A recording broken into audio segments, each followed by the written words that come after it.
கல்வி செய்திகள். செய்திகள் வாசிப்பவர் சிவசக்தி ஸ்டார்.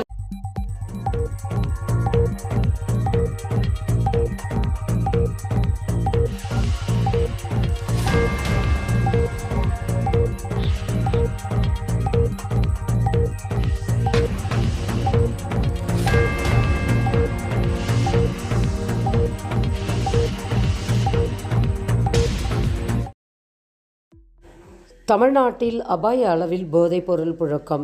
ஆளுநர் ஆர்.என். ரவி. தமிழகத்தில் போதைப்பொருள் பயன்பாடு அபாயகரமான அளவுக்கு அதிகரித்து வருவதாக ஆளுநர் ஆர்.என். ரவி குற்றச்சாட்டியுள்ளார். இந்த விவகாரத்தில் போதைப்பொருள் புழக்கத்தை குறைக்க வேண்டும் என நினைக்கக்கூடாது என்று வலியுறுத்திய அவர், அதனை முற்றிலும் ஒழிக்க வேண்டும் என மாணவர்களுக்கு கோரிக்கை விடுத்துள்ளார். சென்னை WCC கல்லூரியில் நடைபெற்ற நிகழ்ச்சியில் பங்கேற்ற அவர் இவ்வாறு தெரிவித்துள்ளார். TNPSC ஒருங்கிணைந்த தொழில்நுட்ப சேவை தேர்வு தேதி அறிவிப்பு.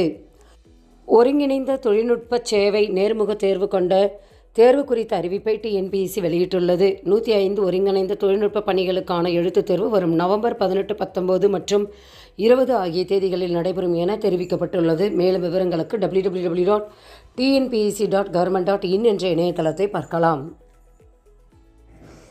7.5% மாணவர்களுக்கு வந்த திடீர் சிக்கல். அரசு பள்ளி மாணவர்களுக்கு உயர்கல்வியில் 7.5% இடஒதுக்கீடு வழங்கப்படும் என தமிழக அரசு அறிவித்தது. மேலும் அந்த மாணவர்களுக்கு விடுதி கட்டணம் உட்பட அனைத்தையும் அரசே செலுத்தும் என்று அறிவிக்கப்பட்டது. ஆனால் பல பொறியியல் கல்லூரிகள் 7.5% இடஒதுக்கீடு மாணவர்களிடம் ரூபாய் 2 லட்சம் வரை கட்டணம் செலுத்த நிர்பந்திப்பதாக தற்போது பல மாணவர்கள் புகார் அளித்து வருவது பெரும் அதிர்ச்சியை ஏற்படுத்தி உள்ளன. அரசு பணி போட்டித் தேர்வுகளுக்கான கட்டணமில்லா பயிற்சி வகுப்புகள். அரசு பணி போட்டித் தேர்வுகளுக்கான கட்டணமில்லா பயிற்சி வகுப்புகள் பரிந்துரைக்கப்பட்டுள்ளன. மேலும் விவரங்களுக்கு கல்வி தொலைக்காட்சி இணையதளத்தை பார்க்கலாம்.